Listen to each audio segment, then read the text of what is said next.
बाकी चीजें तो छोड़िए, कौन से प्रश्न गलत थे, कौन से सही थे, क्या था, लेकिन ये तो व्यापम घोटाले से भी बड़ा घोटाला है। 69,000 शिक्षकों के भविष्य का मामला है और प्रदेश के बच्चों के भविष्य का मामला है जी। अब इसमें अगर आप इस परीक्षा को ऐसे ही रखते हैं तो निश्चित तौर पर इसमें सरकार के महत्वपूर्ण अंग कहीं ना कहीं इन्वॉल्व हैं और उन सब के खिलाफ कठोर जांच हो और दोषियों के खिलाफ कठोरतम कार्रवाई होनी चाहिए। इस तरीके से प्रयास। सुरेंद्र जी, दावे तो यहाँ पर पुख्ता परीक्षा के थे, लेकिन सेंधमारी लगा दी यहाँ पर, वो भी बाकायदा नेक्सस के साथ, और एक दो जिलों में नहीं, कई जिलों में ये खेल चल रहा था। व्यापम घोटाले का आरोपी बाकायदा यहाँ पर शामिल था, यानी उसको फुल कॉन्फिडेंस था कि यहाँ पर कसर है और सेंध लगाई जा सकती है। इसीलिए तो कह रहा हूं शैलेंद्र भाई कि भारतीय जनता पार्टी की जो सरकार है वो जिम्मेवार है, उन्हें पता है कि घोटाले कैसे होते हैं। आप देखिए ना, आज ही एक नई बात आई थी, अगर आपको ध्यान हो, एक महिला टीचर 25 जगहों से तनख्वाह ले रही थी कस्तूरबा गांधी विद्यालय में जी। देखिए ना आपके सामने। बिल्कुल, सिस्टम के कई ऐसे सवाल हैं जो यहाँ पर लोगों के जहन में उमड़ रहे हैं। हमारे साथ सपा के एमएलसी उदयवीर सिंह जी भी हमारे साथ जुड़ गए। उदयवीर जी, अभी तक सपा के काल की परीक्षाओं को कटघरे में बीजेपी खड़ा करती थी, ये बीजेपी काल की सबसे बड़ी परीक्षा थी जो अब सबसे बड़े सवालों के घेरे में है। एक नेक्सस पूरा बाकायदा चलता है जो ब्लूटूथ के जरिए, रुमाल के जरिए आंसर अवेलेबल करा रहा है। देखिए, ये जीरो टॉलरेंस केवल भाषण की बात है और बीजेपी के लोगों ने साबित किया वो खाली भाषण देते हैं। इस परीक्षा की परीक्षा नियंत्रक पहले ही जेल जा चुकी थी। इस पे शुरू से सवाल लग रहे थे, आरक्षण को लेकर भी सवाल उठे, परीक्षा में नकल कराने को लेकर सवाल उठे, लेकिन सरकार के कान पे जू रेंगने को तैयार नहीं है। पुलिस ने खुलासा कर दिया, लोग गिरफ्तार हो गए और इससे पहले तमाम जितनी भी भर्तियां हुई करीब अधिकांश के पेपर आउट हुए, पेपर कैंसिल हुए। तो हमारी सरकारों में कोर्ट में केस करा दिया जाता था। हमारी समाजवादी पार्टी की सरकार में जो फैसला होने होता था कोर्ट में केस करा दिया जाता। कोई बड़ा फैसला सरकार के भर्ती के खिलाफ नहीं आया, लेकिन यहाँ पे तो लगातार व्यवस्था को खराब किए जा रहे हैं और सरकार संज्ञान लेने को तैयार नहीं है जी। देखिए उदयवीर जी, लेकिन जिस तरह से ये लाखों अभ्यर्थियों का सपना था, उनके ऊपर भी कुठाराघात हुआ है। जो उम्मीद लगाए बैठे थे कि उनको अब नौकरी मिलेगी, अब अगर इस तरह से नकल माफिया इसमें शामिल थे तो भर्ती पर भी कई तरह के सवाल हैं और उनकी उम्मीदों पर भी। भर्ती की कोई वैधता नहीं बची।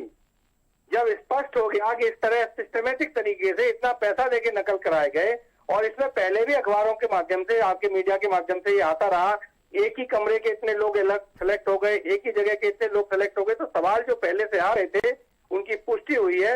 इस परीक्षा की वैधता पे प्रश्न चिन्ह लग गया है और इस सरकार की मंशा पे प्रश्न चिन्ह लग गया है, क्योंकि सरकार ने आगे बढ़कर कोई कार्रवाई नहीं की है। बिल्कुल उदयवीर जी, तमाम जानकारी देने के लिए आपका शुक्रिया। तो बड़ी खबर हम आपको बता रहे थे कि इस तरह से सबसे बड़ी परीक्षा में सबसे बड़ा घोटाला हुआ है। दरअसल प्रयागराज पुलिस ने शिक्षक भर्ती से जुड़े मामले में यह बड़ा खुलासा किया था। एसएसपी के मुताबिक पकड़े गए गिरोह के लोगों ने 69,000 शिक्षक भर्ती परीक्षा में बड़े पैमाने पर सेंधमारी लगा दी। रिपोर्ट देखिए।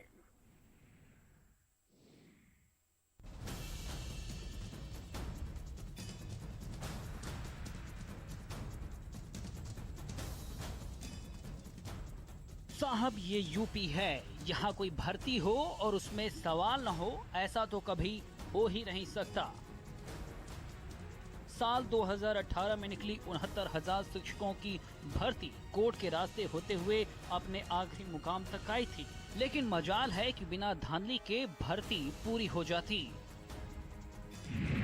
यूपी की बड़ी भर्ती में बड़ी सेंध, ब्लूटूथ और तकनीक से नकल का रैकेट, सेंटर सेटिंग का खेल, 69,000 शिक्षक भर्ती में बड़ा खुलासा। जिस भर्ती को लेकर जिले से लेकर सड़क तक जंग हुई, उसकी परीक्षा में वो खुलासा हुआ है जो पूरी परीक्षा और उसकी पारदर्शिता को ही कटघरे में खड़ा कर रहा है। और खुलासा तो ऐसा जो सिस्टम के चाक चौबंद इंतजामों को आईना दिखा दे। जो अभ्यर्थी अब नियुक्ति की राह देख रहे, उनमें से बड़ी संख्या में वो भी हैं जिन्होंने नकल से परीक्षा की नैया पार की है। इस रैकेट में केएल पटेल नाम का व्यक्ति जो है वो मुख्य आरोपी है और इसके अलावा ललित त्रिपाठी, मायापति दुबे आदि अन्य व्यक्ति हैं। इनसे अब तक कुल 22 लाख रुपए रिकवर हुए हैं और इसके अलावा 2 लग्जरी गाड़ियां रिकवर हुई हैं और इनके सूत्र लगातार विभिन्न क्षेत्रों में निकल रहे हैं। दरअसल प्रयागराज पुलिस ने 69,000 शिक्षक भर्ती में बड़ा घोटाला पकड़ा है। लाखों रुपए लेकर नकलची मास्टरों को शिक्षा विभाग की मदद से पास कराया गया है। सेंटरों में सेटिंग करके नकल कराई गई, कहीं रुमाल पर आंसर लिखकर पहुंचा दिया गया तो ब्लूटूथ डिवाइस तक का इस्तेमाल किया गया। ये जो शिक्षक भर्ती है उसके दौरान जो प्रश्न पत्र आते थे उनको ब्लूटूथ के माध्यम से और अन्य तरीकों से और कई बार केंद्र के प्रबंधकों को अपने साथ मिलाकर और ये प्रश्न पत्र को लीक करा के और उसका आंसर शीट बना के विभिन्न छात्रों से पैसे लेके उनके एवज में आंसर शीट उपलब्ध करा के उनकी भर्ती कराने का एक पूरा रैकेट है। प्रतापगढ़ के युवक की तहरीर पर जांच करते हुए शिक्षक भर्ती की महाधांधली को उजागर किया गया है और 8 लोगों पर मुकदमा दर्ज किया गया है। साथ ही नकल गैंग के सरगना समेत 5 लोगों को गिरफ्तार किया गया है। 8 लोगों के विरुद्ध मुकदमा दर्ज सुनाव थाना में किया गया है। इनसे पूछताछ की गई है, बरामदगी कराई जा रही है।